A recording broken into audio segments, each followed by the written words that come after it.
It's hot in here.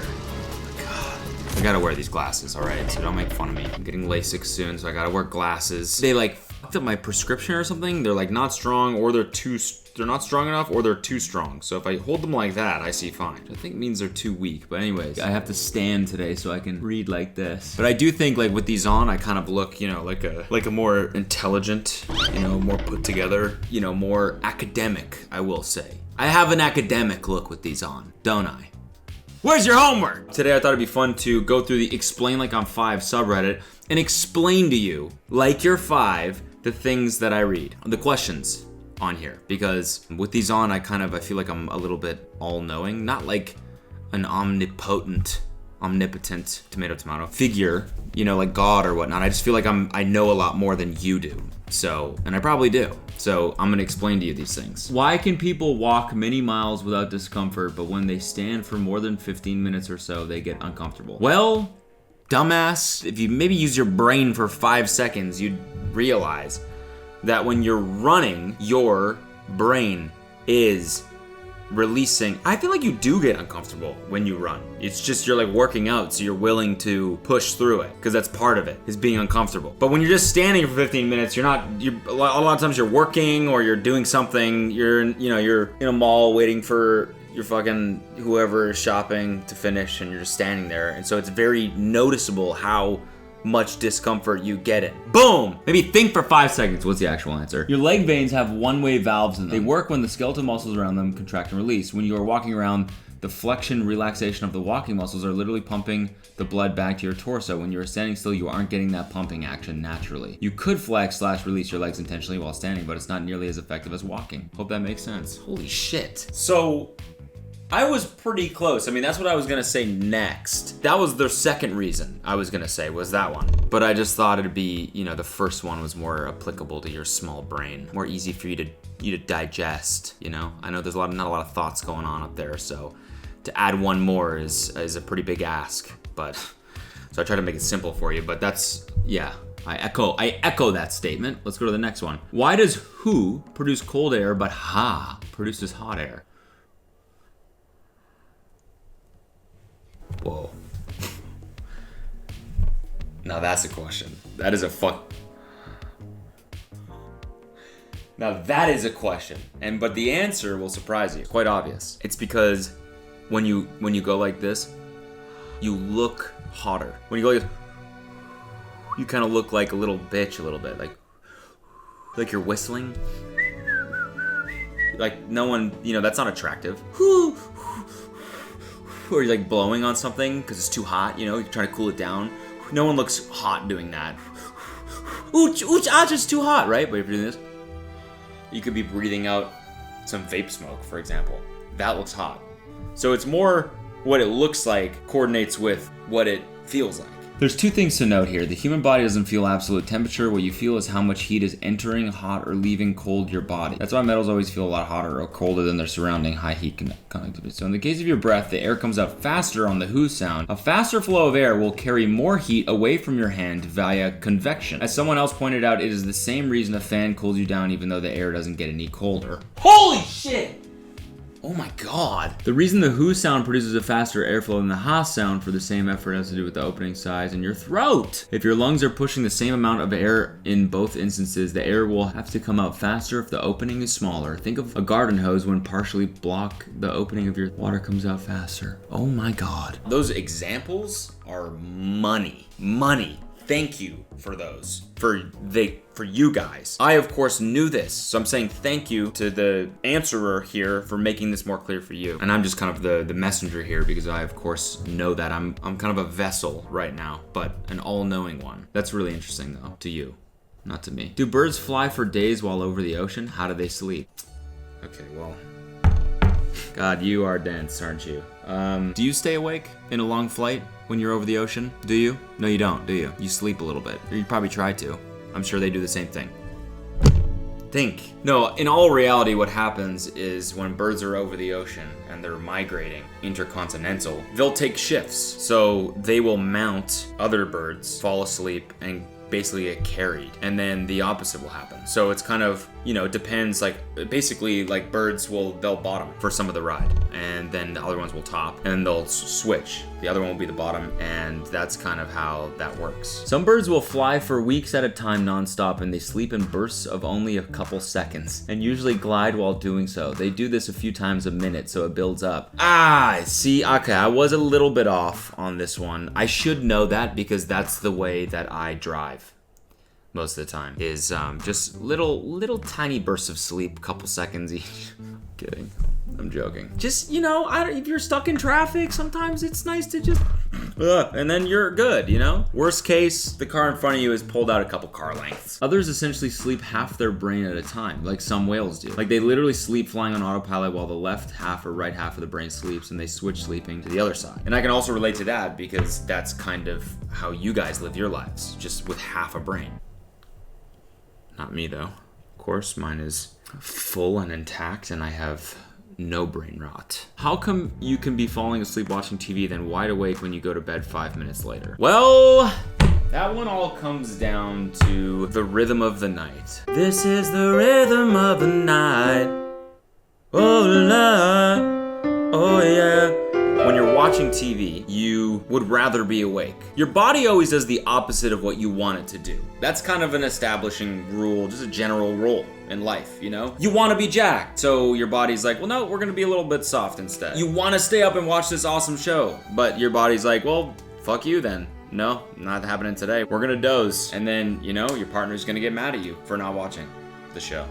And you're like, I want to be watching right now. I can't help it that I'm tired, you know? And then when you go to bed, you're like, okay, time to rest. It's time to shut my brain off. And so your brain is like, all right, let's fucking go. So generally this is just the fact that your body kind of works against you most times. The brain is like a group of people talking to each other, or in your case, just one. When you're watching TV, the part of your brain that watches TV says, shut up guys, I'm watching TV, so you can focus without thinking about cake or math. I'm always thinking about math, so that guy's the loudest in my brain. As a result, the others sit silent, grow bored, and fall asleep until only the TV watcher part of the brain is left. Led by himself, he too gets bored and falls asleep. When you're in bed, assuming you aren't counting sleep or something, the entire brain is kind of in free time mode, and any part of the brain can speak up if it wants to. They start talking to each other, and even if one of them starts to drift to sleep, the others wake it up either by deliberately talking to the sleepyheads or just being noisy. Eventually, more and more of the parts of the brain fall asleep from sheer exhaustion, no matter how loud the others are, and eventually the last one passes out and you are asleep. I mean, that's basically like what I said. You know, you have the one person in your brain that's like, oh, I love this show. Oh, I can't wait to watch it. And then you have the other one that has that guy in a chokehold. And they're like, shh, go to sleep. Go to sleep. Shh, go to sleep. It's okay.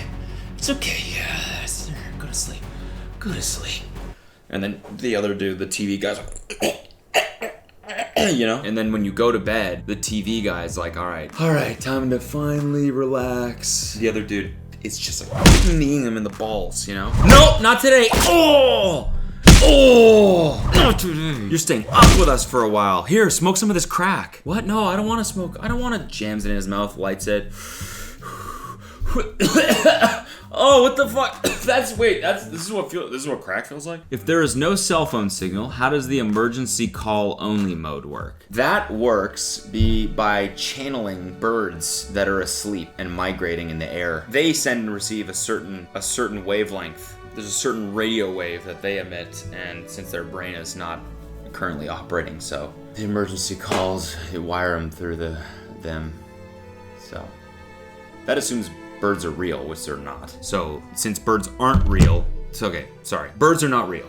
That's something we gotta just say that right now. Let's get that out. They're not real. So, you know, they're government surveillance devices, for example, you know.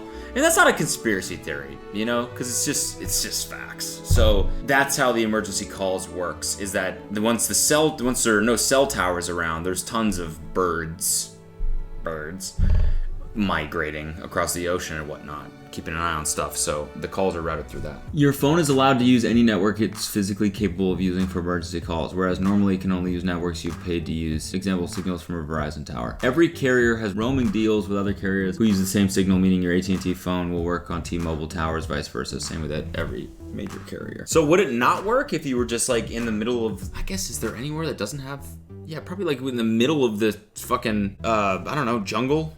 The rainforest? The middle of the rainforest, there's no cell towers, right? Or is there? I don't know. I feel like you. Jesus. Anyways, that's not the real answer. We all know the real answer. That's a cover-up. It's a psyop! Why is it that you can eat a 2,000 calorie meal and in theory, you shouldn't need calories again until the next day, but you can be hungry again 6 to 8 hours after you finish eating? Is your body just not capable of actually processing that many calories? This is because, I'm actually gonna take a real guess on this one. This is because the feeling of being hungry is not related to how many calories your body is processing. I think the feeling of being hungry is a psychological thing to encourage you to eat, but it can be gamed. Like for example, your body is used, if your body is used to eating at certain times, you will feel hungry around those times because your brain is sending out some chemical that says we need to eat. That's my honest guess. Your body is like a steam engine. I can't fucking use these things, dude. I gotta wear these for 10 days. I can't see shit. Your body is like a steam engine. The fireman gets a load of coal, food, and either shovels it into your engine, the body's metabolism, or shovels it into the tender, your fat reserves. Hunger is the fireman saying, hey, just so you know, I'm not getting any coal right now. Could be an issue. He doesn't care that the tender has plenty, just that no more new stuff is coming in. Yeah. Okay. I still don't get it. This is not explaining like you're 5. You need to explain this like I'm 5 beers deep, you know? That's how you need to explain it. All right, Cody, listen. God, I am pretty stupid. All right, guys, I gotta be honest. The glasses are just a front. I'm really not that smart. I'm not an academic. I know I was being mean to you guys before, but you guys are dumb, but I'm one of you, you know? We're dumb. But I'll keep guessing at these. Why can your body have a sleep debt but not a sleep surplus? That's because I think you can have a sleep surplus, can't you? You know when you oversleep, you feel groggy? Your brain is like a trash can. Throughout the day, it fills up with garbage, and at night, that garbage is slowly removed. If you don't get enough sleep, only some of the garbage gets taken out. Over time, it builds up until your can is almost always full. A full can is bad. It makes you fall asleep or hallucinate. However, if you sleep lots and lots, your trash can can't get under 0% full. It will always only hold a certain amount of garbage. Interesting. These are rather fascinating. This is interesting for you guys because, you know, there's a lot of garbage going through your guys' minds. And so your brain's gotta do a lot of work at night. So make sure you're getting that sleep, you know? Not me though. How can large chains, thank you, produce store brand versions of nearly every product imaginable while industry manufacturers only really produce a single type of item? I'm not even gonna click that one because I don't care. If fruit is sweet to encourage animals to eat it and carry the seeds away from the parent tree, how do lemons and limes fit into this mix? Yeah, or like avocados. They're a fruit, right? That's because there are animals that actually enjoy the taste of sour more than they do sweet. In fact, they walk around like this all day. Like, because they've just been eating so much sour shit. Like the dude on the Warhead wrapper. Fucking just... Oh, fuck! Oh, that shit's sour! They just all day are eating lemons going... Oh! Spreading the seed. Because lemons and limes are crossbreeds that weren't actually a wild plant, and even if they weren't sweet, their ancestors still had sugars that made them appealing for creatures to eat. Boring! Don't fucking care. Explain to me like I'm 5...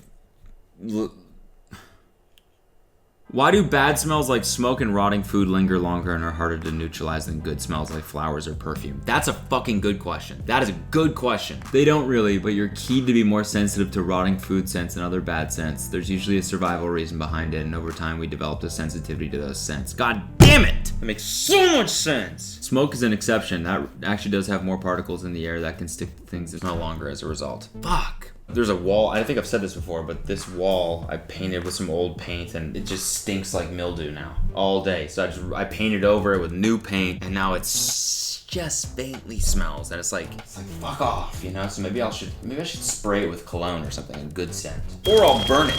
That way it'll smell like smoke instead. Caffeine has almost no calories, but seems to give us a burst of energy on its own. Where does the body get this energy from? Is caffeine forcing the body to use stored fat? That's because coffee makes you poop. So you drink coffee, you take a big deuce, and then your body, it's like, you feel fresh. You're like, I'm not working on that shit. You know, the shit isn't working its way down the intestines, you know? You're cleared out, you're good to tackle your day. And so that's where you get like endorphins from that. It's like a good poop, you know? Yeah, I thought it like blocked some receptors in your brain and shit like that, right? Like if there was a dude in there that was like, yo, you're tired, it's time to go to bed. There's another guy that's got that guy in a fucking headlock. You know, that's the coffee. Shut the fuck up. Shut up. Go to sleep. Go to sleep. Go to sleep. Okay. You're not supposed to defrost meats in warm water due to harmful bacteria growth. You're not supposed to leave food at room temperature for long without being refrigerated because of harmful growth. But when you go to a buffet, food can sit out for hours under heat lamps and be fine? No, actually. That's actually a risk that the restaurants take. There's actually a ratio. It's like, I think it's ABD. It's average buffet deaths per, I think, 100 people. Average is like 1 or 2. So every buffet, somebody dies, basically. That's a known thing in the restaurant world. But this is something that it's a risk and it's a certainty, really, that restaurants gladly take on because they make so much money from buffets. So like a Cracker Barrel, for example, is that a buffet? No. But if they had one, you know, one person on average basically dies every day, 1 or 2 people from the food. But they die later, so it's hard to kind of pin it on them. That's basically, and if you go to a buffet, you're kind of taking that risk yourself every single time. And you will die eventually. We all do, but you might die because of a buffet if you keep eating them.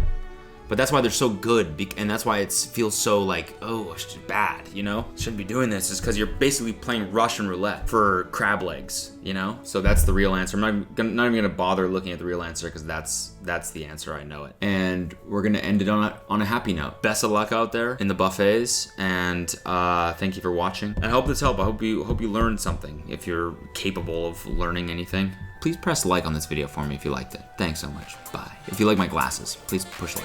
If you like the glasses, let me know. Thanks.